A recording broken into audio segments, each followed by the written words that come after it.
Gunawan, silakan. Shalom, selamat malam. Shalom.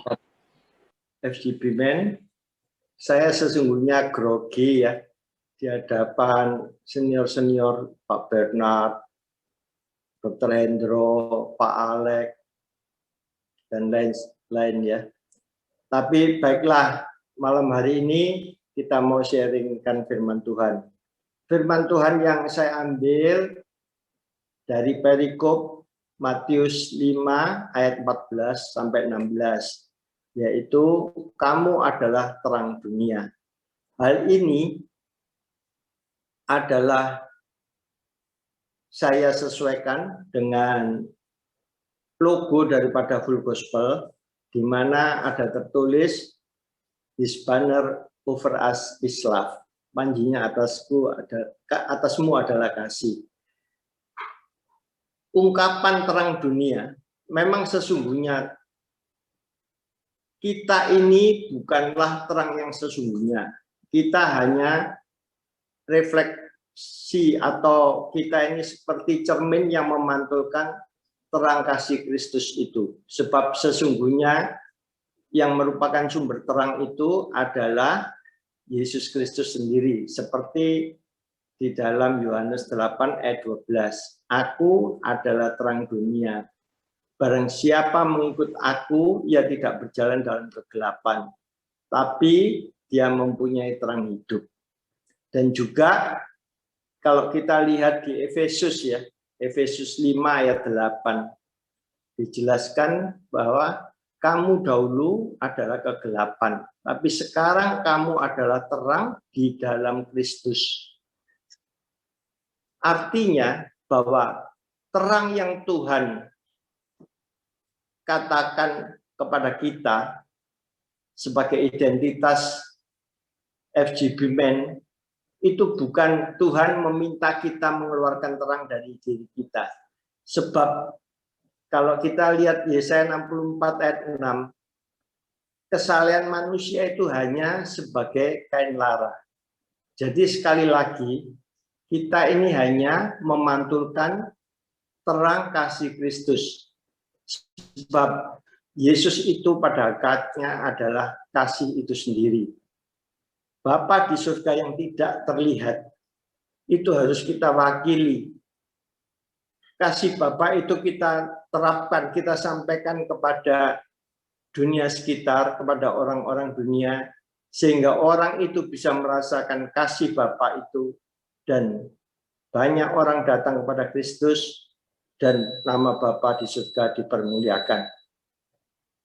Kita sebagai FGB Men seharusnya bisa memancarkan terang kasih Kristus itu, seperti Bapak-bapak yang telah menyaksikan kehidupannya itu sungguh amat luar biasa, ya. Mereka bisa memancarkan terang kasih Kristus. Saudara-saudara, pancaran terang kasih Kristus itu harus bisa kita laksanakan dengan baik, ya.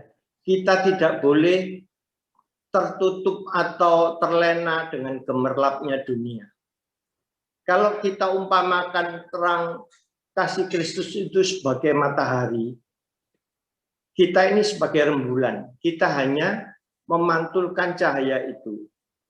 Tapi pada saat-saat gerhana bulan, itu adalah terang matahari itu terhalang oleh bayang-bayang bumi, sehingga bulan nampak gelap.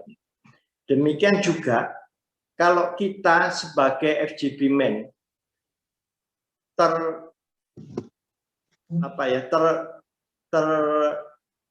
termotivasi atau terpengaruh oleh gemerlapnya dunia, seperti kita ingat ya, adalah benih yang tumbuh di semak duri, maka dia akan terhimpit oleh banyak hal, terhimpit oleh kekhawatiran, tipu daya, kekayaan, sehingga dia tidak bisa bertumbuh.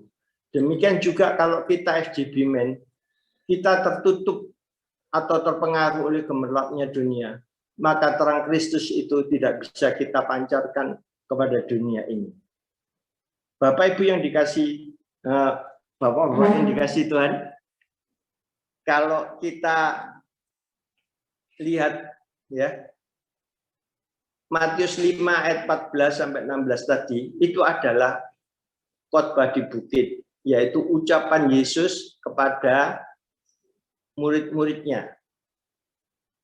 Kamu adalah terang dunia. Tidak terlalu berlebihan kalau malam hari ini saya kumandangkan suara Yesus kepada para FGB men yang adalah murid-murid Yesus di akhir zaman ini. Bapak-bapak, perkataan ini mengingatkan identitas kita sebagai terang dunia. Hari ini, malam hari ini, kita mau belajar kepada Yesus sendiri, bagaimana kita bisa menjadi terang dunia. Kita baca dulu ayat utamanya, supaya kita bisa tahu gambarannya. Ada banyak Bapak Ibu yang Bapak-bapak yang sudah ingat ya, tapi baiklah saya bacakan. Kamu adalah terang dunia. Kota yang terletak di atas gunung tidak mungkin tersembunyi. Nanti di ayat 14 ini kita akan dapat poin yang pertama. Di mana poin yang pertama ini kita namakan atau kita beri judul, kita FGB Men harus nyata. Hidup kita ya, FGB Men itu harus nyata, tidak boleh ada yang tersembunyi. Dan selanjutnya di ayat 15, 16 nanti kita temukan poin-poin yang kedua dan yang ketiga. Sekarang kita akan bahas dulu poin yang pertama. Hidup kita harus nyata, tidak boleh ada yang tersembunyi. Apa sih itu artinya? Artinya, di dalam hidup ini, kita tidak boleh hanya retorika saja atau bersandiwara. Itu sebabnya kita tidak boleh menyembunyikan atau menutup-nutupi sesuatu yang berbau dosa. Lalu bagaimana caranya supaya kita di dalam hidup kekristenan kita FGB Men ini bisa hidup nyata tidak tersembunyi? Maka kekristenan kita tidak boleh hanya kita tampilkan saat-saat cuma di FGB atau di gereja. Tapi harus bisa kita realisasikan dalam segala aspek kehidupan. Tutur kata kita, sikap atau gaya hidup kita, perbuatan kita harus terlihat dalam kehidupan sehari-hari di rumah, ya, terhadap istri, terhadap anak-anak, terhadap orang tua, terhadap pembantu, terhadap misalkan sopir, satpam, karyawan lainnya. Jadi juga kepada atau pada waktu kita ada di restoran dengan pelayan-pelayan restoran itu, sikap kita tidak boleh kasar, kita harus menunjukkan kebaikan, kasih yang dari Tuhan. Demikian juga ketika kita berada di tempat olahraga, di tempat-tempat perbelanjaan, dimanapun kita berada, kita perlu menampilkan terang kasih Kristus itu, atau memancarkan terang kasih Kristus itu. Kalau selanjutnya ada pertanyaan, mengapa hidup kekristenan kita para FGB Men harus nyata dan tidak boleh tersembunyi? Seperti dikatakan, kota yang di atas bukit tidak mungkin tersembunyi. Kalau kita masih menyembunyikan dosa-dosa yang mungkin kita anggap orang lain tidak tahu, maka apa yang kita sembunyikan itu akan menghancurkan kekristenan kita. Itu sebabnya kita harus bertobat, sehingga pertobatan kita yang akan menghancurkan ketersembunyian kita tadi. Selanjutnya, kalau kita tidak mau menghancurkan apa yang kita sembunyikan, pasti akan meledak. Seperti yang lagi viral hari-hari ini adalah kehidupan keluarga Hotma Sitompul ya. Tentu semua banyak melihat di YouTube. Bahkan lebih viral daripada bom di Makassar. Yang dulunya ya banyak ibu-ibu melihat cara membuat kue dari istrinya Mami Toko itu juga saya sendiri sering melihat kalau Hotma Sitompul itu doa pagi, dia mesti menyertakan firman Tuhan, doa malam, mendoakan cucunya ulang tahun, dan pada waktu dia diwawancara di Q&A itu ya, oleh 6 reporter top itu ya, diantaranya dengan Melanie Ricardo, itu sungguh amat luar biasa retorikanya. Tapi ketika kemarin meledak, di mana Mami Toko Desire itu ya, dia malah bergabung dengan Hotman Paris yang merupakan rival daripada bisnis yang sama-sama pengacara top, itu malah dia jadikan tumpuan hidupnya. Dia lapor ke sana untuk menyerang suaminya. Nah, ini Bapak Ibu, sekali lagi, di dalam kehidupan kita tidak boleh hanya retorika, tapi harus kehidupan itu nyata, nampak seperti kota yang di atas gunung. Hidup kekristenan kita harus nampak di mana saja kita berada. Kita di tempat kerja, di tempat umum, dimanapun kita harus bisa menampakkan diri sebagai pantulan terang kasih Kristus. Sehingga kita tidak lagi menjadi batu sandungan, tetapi kita merupakan laskar-laskar Kristus, pemantul terang kasih Kristus itu yang sejati. Di dalam ayat yang ke-15 dikatakan, lagi pula orang tidak menyalakan pelita lalu meletakkannya di bawah gantang, tetapi meletakkannya di atas kaki dian, sehingga menerangi semua orang di dalam rumah itu. Poin yang kita ambil adalah kita orang Kristen atau FGB Men harus bisa bermanfaat bagi banyak orang. Artinya, di dalam segala tindak tanduk kita, itu bisa menjadikan orang yang mengalami kesulitan dan kesukaran hidup, dalam arti bisa tersesat secara rohani, orang yang hidupnya di dalam kegelapan, kita bawa kembali kepada jalan yang benar. Sehingga mereka pada waktunya paspornya habis, dia bisa kembali pulang ke rumah Bapak. Atau kita berdiakonia ketika masa pandemi semacam ini ya, banyak orang mengalami kesulitan dan kesukaran hidup, banyak orang yang menderita sakit penyakit. Maka kalau kita mau berdiakonia, kita mau membagikan nasi bungkus, misalkan pengobatan gratis, seperti saya dulu pernah diajak Dr. Hendro untuk melakukan pengobatan gratis, bahkan putri saya pernah dididik untuk nyuntik vitamin pada orang-orang desa dan lain sebagainya. Atau kita datangi panti-panti asuhan, orang-orang yang masih mengalami kesulitan dalam ekonomi, kita bantu. Orang-orang yang kisruh dalam rumah tangga, kita bantu mengkonseling dan lain sebagainya. Kalau kita mau gambarkan, mercusuar itu adalah suatu bangunan yang di atasnya ada menara api atau menara suar yang digunakan untuk menjadi petunjuk navigasi bagi kapal-kapal laut.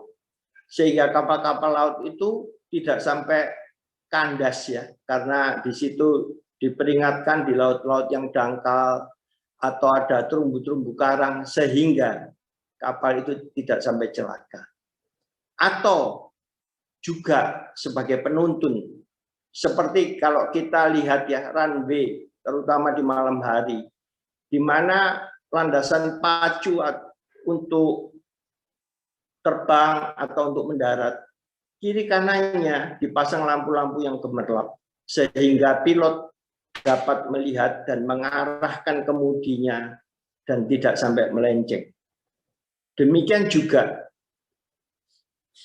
Bapak-bapak, kalau kita mau menjadi penuntun, yaitu penuntun orang yang tersesat secara rohani, maka kita sudah bermarturia. Kita injili mereka, kita ajak mereka datang kepada Kristus. Selanjutnya, poin yang ketiga dan yang terakhir ya. Ayatnya di ayat yang ke-16. Demikian juga hendaknya terangmu dilihat oleh semua orang, sehingga mereka melihat perbuatanmu yang baik dan memuliakan nama Bapa yang di surga. Para FGB Men, poin ketiga ini adalah kita harus bisa menarik orang datang kepada Kristus. Bagaimana cara menariknya? Cara menariknya yaitu kita harus menunjukkan atau perbuatan baik kita harus bisa dirasakan oleh orang-orang di sekitar kita. Tapi perbuatan baik bukan asal baik, sebab kebaikan itu belum tentu benar. Sebab kalau kita asal berbuat baik, maka perbuatan baik ini akan menyingkirkan atau menendang orang-orang yang jahat, orang-orang yang brengsek. Bukan berarti kita mentolerir kejahatan atau kebrengsekannya, tapi kita harus mendasarkan kebaikan ini dengan firman Tuhan. Seperti yang ada di Efesus 5 ayat 9. Sebab terang Tuhan itu adalah kebaikan, keadilan, dan kebenaran. Jadi kebaikan itu harus didasarkan dengan kebenaran dan keadilan. Tanpa kebenaran dan keadilan, maka kebaikan itu akan menyingkirkan mereka-mereka yang mungkin yang brengsek, yang jahat, dan lain sebagainya. Sehingga mereka tidak mau datang tunduk kepada Kristus, malah mereka akan lari daripada itu. Bapak-bapak, kalau kita mau menjadikan hidup kita sebagai pancaran terang kasih Kristus, tidak ada lain jalan kecuali kita mau menyuarakan atau memperlihatkan atau mempraktekkan firman Tuhan sesuai dengan apa yang tertulis di dalam Alkitab kita. Saya akan berikan ilustrasi dari Billy Rose, ya, seorang kolektor patung. Billy Rose adalah seorang kolektor patung perunggu yang sangat berharga, yang sangat indah, ya, mahal sekali harganya. Kalau saya lihat di YouTube itu ya, ada yang sekian juta dolar, jadi miliaran ya, luar biasa. Tapi ini adalah konglomerat, dia berkebangsaan Yahudi. Cuma posisinya dia di Amerika. Waktu itu dia kumpulkan patung-patungnya 100 lebih di sebuah museum galeri ya. Dan ketika tahun 48 yaitu Israel merdeka, maka Billy Rose ini memindahkan museumnya atau galerinya untuk penempatan menyimpan patung itu ke Tel Aviv. Lalu dia bangun galeri baru dan dia pindahkan patung-patung itu. Pada waktu pembukaan atau pengundikan pita, dia undang Perdana Menteri Israel. Waktu itu namanya Ben Gurion. Selain Perdana Menteri, dia juga merangkap Menteri Pertahanan. Ya, walaupun saya sempat lihat ya biografinya, tingginya hanya 152 cm ya.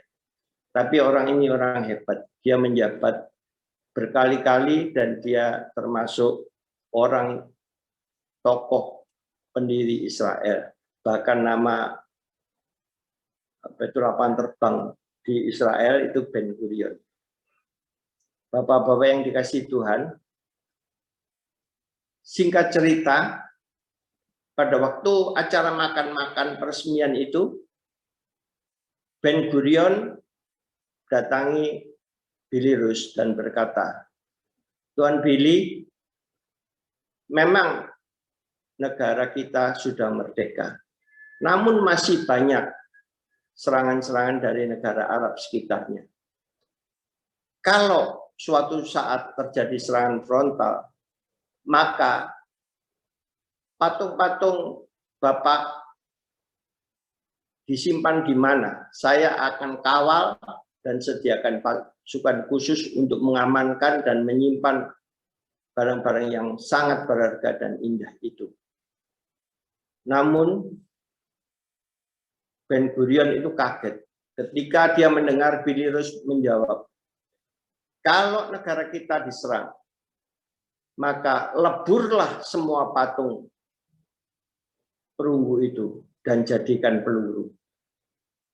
Lalu Billy Rus berkata lebih dalam lagi, saya lebih baik menjadi kontributor, bukan kolektor patung, tapi berguna bagi negara, berguna bagi banyak orang.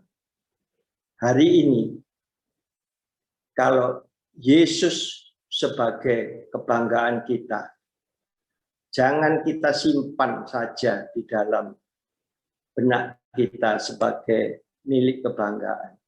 Tapi mari bagikan Yesus Kristus, terang kasih-Nya kepada banyak orang.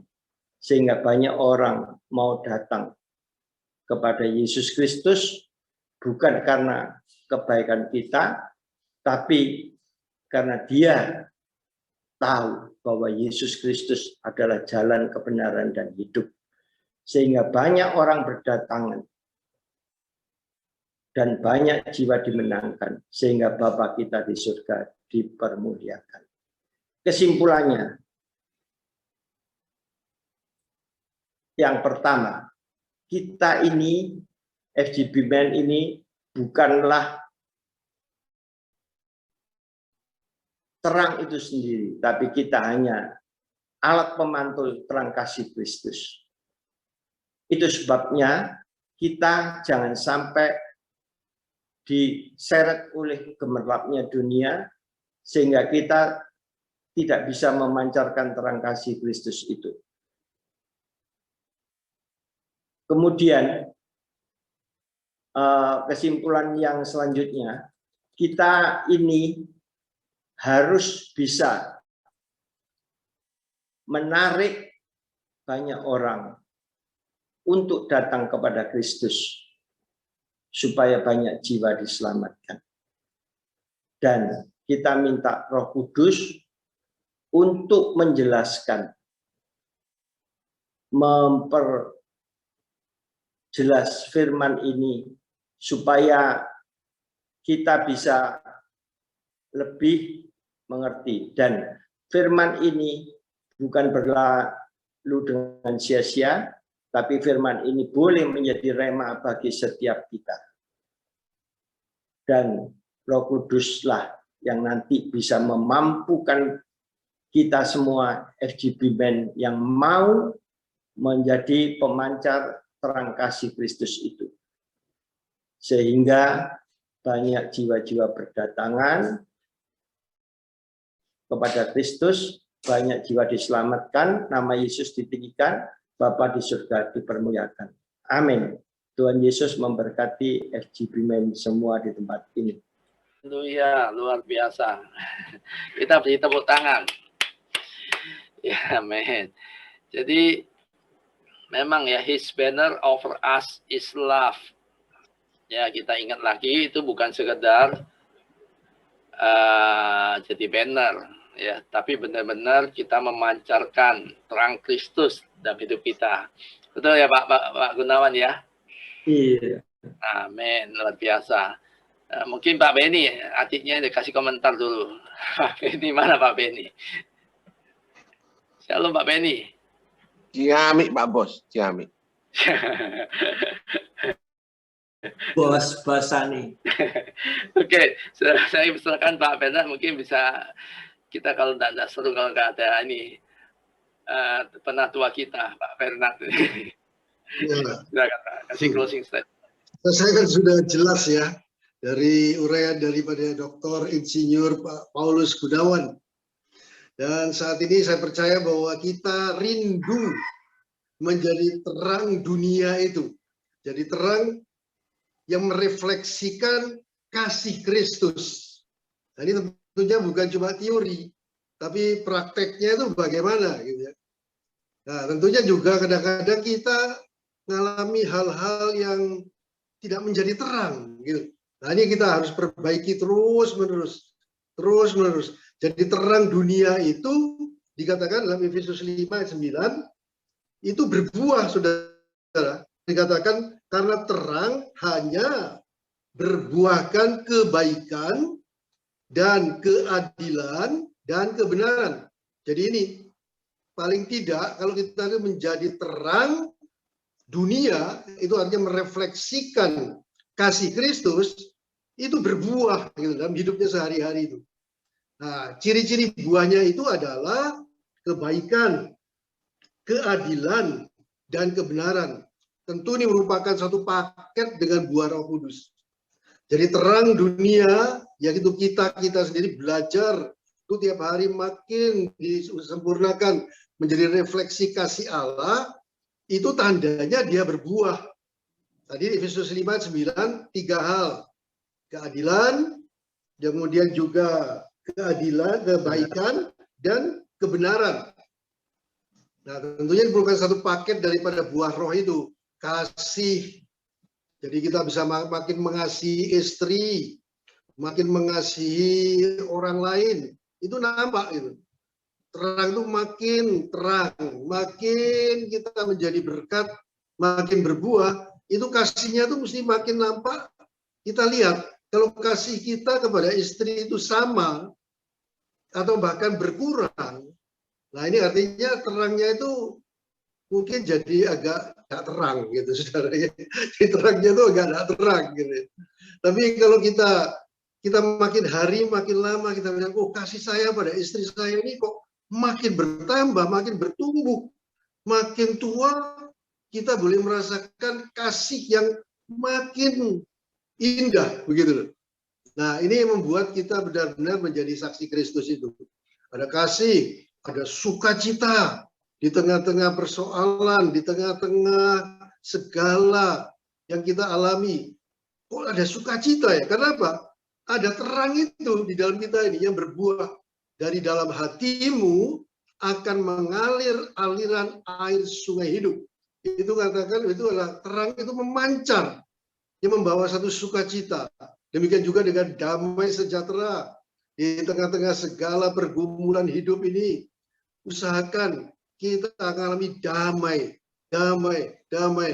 Kadang-kadang kalau kita khawatir, kadang-kadang kalau kita mengalami kecemasan, ketakutan, nah itu kita katakan damai sejahtera Allah yang melampaui segala akal menguasai hati dan pikiranku di dalam Kristus Yesus. Nah itu namanya kita menjadi terang. Akhirnya damai itu menjadi bagian kita, saudara. Kita bisa alami itu.